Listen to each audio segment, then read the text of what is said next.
वल्द मोहम्मद अकरम। प्यारे भाई, आपकी होने वाली बीवी जिसके साथ आपका निकाह अभी पढ़ाया जाएगा, उनकी तरफ से एक शर्त है कि दूल्हा पहले ये लिख कर दे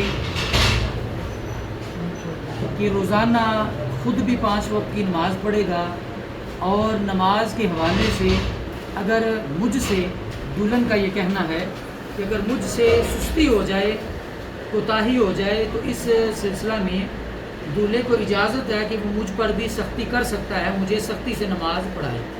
माशाअल्लाह। अगर दूल्हा इस बात को तस्लीम करता है और वो लिख कर देता है कि मैं ख़ुद भी नमाज़ पढ़ूँगा और अपनी बीवी को भी रोज़ाना 5 वक्त की नमाज़ पढ़ाऊँगा, तो मैं उससे निकाह करने के लिए बिल्कुल तैयार हूँ।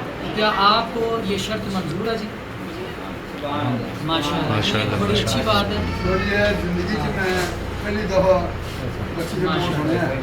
माशाअल्लाह। शरई हक महर तो है, जो मौके पे देना है वो तो हो गया ना।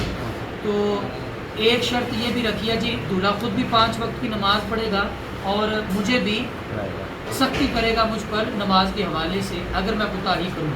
वरना अगर आप यहाँ पे ये लिख दें, साइन कर दें, तो दुल्हन जो है वो आपसे निकाह करने के लिए जी बिल्कुल तैयार है।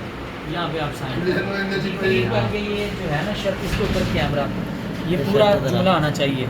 ये बेटे अगर थोड़ी घुमा ये चीज़ आ गई ना तो समझो कामयाबी इंशाअल्लाह इंशाअल्लाह बेशक।